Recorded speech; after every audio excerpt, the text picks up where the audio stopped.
So here we are entering the fourth turn of the Fall of the Caliphate scenario here in Kingdom of Jerusalem, or Kingdom of Heaven, sorry. A few things to note. One is, I looked up in the special rules for the Fatimids, I happened to come across something that helps. There had been some dispute. Does anybody control this? What is up with it? Well, and this should actually be... No, that's... Yeah, that's the Christian side. Okay. Because of the Egyptian revolt portion being in Christian hands at Cairo. Well, here's how it works.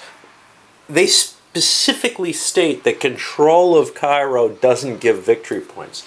But they don't specifically state that it doesn't affect the event cards, that it doesn't affect victory conditions otherwise. So what I'd say is right now only the Crusaders can win by the Cairo condition, but they don't have the victory points to have it.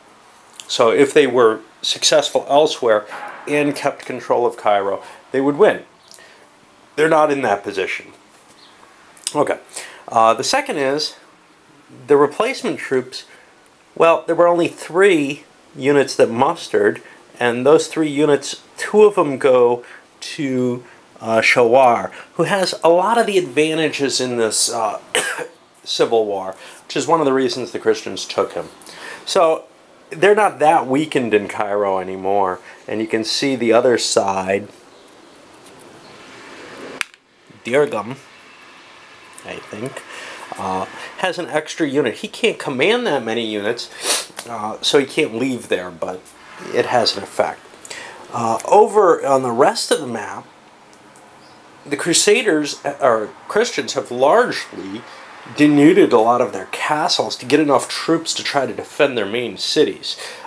So there's a whole march of, Kingdom of Jerusalem stuff going right through the center that's just gone.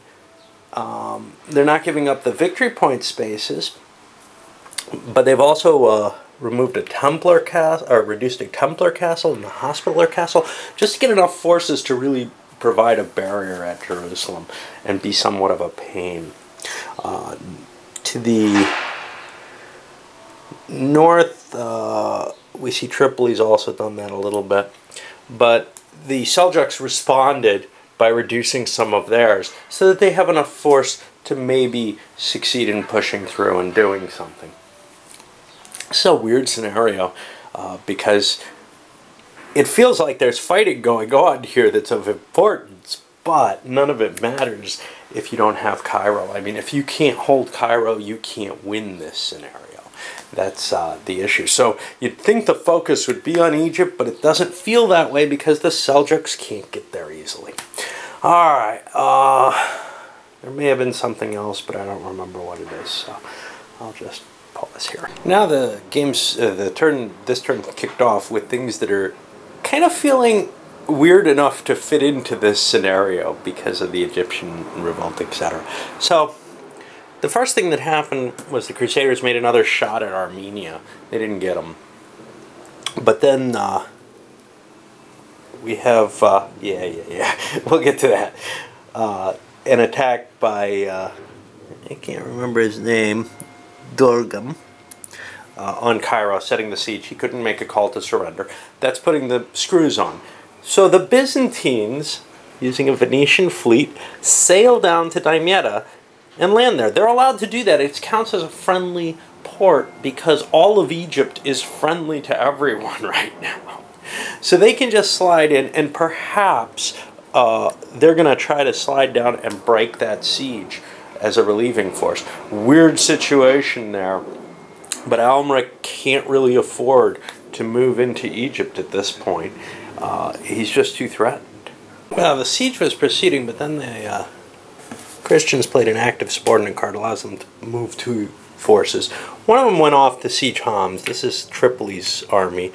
Not too great an advantage there, but they didn't have cards that helped. The other was another attack by Constantine, which actually relieved the siege. Remember, there's a +1 bonus. By the way, when I was talking a little earlier about the defender can't come out, and I was mistaken. I found where they can. And if you win the battle, you drive the enemy away. And that's what happened here. Constantine was able to win the battle and drove the enemy away. Now, they picked up the reinforcement unit over in Atfe, but there were also enough total troops in Cairo to put down the heretic problem there. So now Cairo's better defended, and the Christians have kind of extended their life and are in pretty good shape holding that. They still got to remove the enemy to get the victory points for it, but right now they're not feeling quite as bad as they were before. The Muslim card actually was similar. It was a combined attack, same kind of thing. Actually, there doesn't seem to be a difference between them, which is kind of weird. The active subordinate, you'd think, should have something to do. They should at least have to be from the same nation or something. I don't know. We opened up with an attack on Cairo, and rather than take a siege, the pro-Christian forces came out and fought and beat them off. Overall, not a good result for the Muslims. They were actually hoping for the siege. The siege would have been a bad move. For the Christians taking it in the city would have been a bad idea. They also moved, and you can see this, but the result. But they swept down 1, 2, 3, 4. I actually cheated and thought they slipped down this way. But what I thought they did was came down this way, here, and here, making 2 calls for a surrender. And I'll leave them with the penalty for that and the attrition roll that they took that would have been higher for cheating. And ended up with a siege in Jerusalem. They actually took Belvoir Castle. Basically, they were looking at extending into the castle so it would be easier to intervene into Cairo, but they figured if they got to siege something, it might as well be Jerusalem. Although that's going to be harder to take. So maybe extending the castles would have been easier. Oh well. Well, the turn's winding down. The Muslims are out of cards. The Christians only have a card because they got one from their siege event card. Muslims dropped Jerusalem down to a total resistance of 2, actually, using this card. This is a valuable, a 2-point resistance card. But then they declared an assault, and the Christians had this in their hand, which increased it up to 3. The attack happened, and, well, it was in favor of the Christians across the board. So the Muslims were beaten back. At least got their point there. Got 1 more card left for the Christians. And the Christians make, they had a big card too, a 3-leader movement card. 3rd leader was tough to decide on. First one, an attack out here that didn't do much. Second one was shifting from the siege of Homs to Damascus. Feeling as well, if I only have a 1 in 6 chance of keeping a siege anyway, I might as well make it the one that's valuable rather than try to conquer Homs that means almost nothing. And then for the 3rd one, I shifted Bohemond down. That was a hard call. I kind of wanted to move more troops over to Damascus, but I can't. This had to be leaders or 3 cav units. That's the way those cards work. So I can't just take one of those leaders and say, yeah, I'll shift a unit over. Now we see what demobilization does. And one thing it definitely does is it's going to take these Byzantines out of Egypt. And for the rest of it, both sieges went away. And that ended up causing the Christians to gain the diplomatic counter. They actually got it in the most unlikely of ways off a 6 in Damascus. They have to remove theirs first, but then the Muslims removed from Jerusalem as well, and they would have gotten it from that also, so it's not that big a deal. So we see sort of this weird stalemate. Not a lot moving along here. A lot of the Seljuks still have the advantage in troops, but they haven't really been able to gain much. They took 1 castle out of those weakened castles. And over here in Egypt, a total standoff, which now that the Byzantines are out of there, looks about equal again. Slight advantage for him because of not only holding Cairo, but because he gets the odd points for replacement points and mustering. So as we start this 5th turn, things look a little bit more stable than they were the turn before. The Christians have more troops on the board, although they still had to denude Jerusalem's castles to get their forces out there. The Seljuks more consolidated. They didn't strip a lot of their castles because honestly they don't have a lot of places to put troops. I mean, they could throw them all along the borderline, but they've built up what they could. They lost a lot due to demobilization. So they actually strengthened Belvoir Castle. You can see the interior's kind of stripped down in the Edessa area, but they believe they can defend that fairly well. Especially if the Armenians don't come into this. If the Armenians come in, we've got a bit of a problem. And of course, we got the stalemate over in Egypt. I nearly forgot to resuscitate the Fatimid units. And like I said, because of the battling, they were able, especially this guy, to take the replacement points on his own units. This guy took one, but he had to take one out of the dead pool. So actually, our pro-Christian leader has a couple of damaged units still, whereas the other one has 3 undamaged units. It's not clear that either side has the advantage on that, though. Strength point-wise, this guy's got a slight advantage, but this guy's got an extra step. And we're talking the difference between 3 and 4 points in battle, which is on the same table. So really, I don't see much difference there. Crusaders opened things up with the Greek medicine card here. That allowed them to increase a couple of their ill units or damaged units in Cairo, strengthening their position there a little bit. For the Seljuks, they marched over and laid siege to Antioch. Again, not the goal of this game, but to some extent,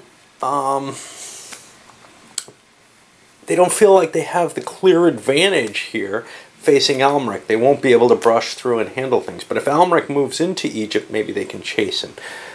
On the other hand, maybe it's worth more to take Antioch. Hard to tell. And the turn rolls to the end. Over in Egypt, Shawar has managed to actually get a victory and push his opponent further southward.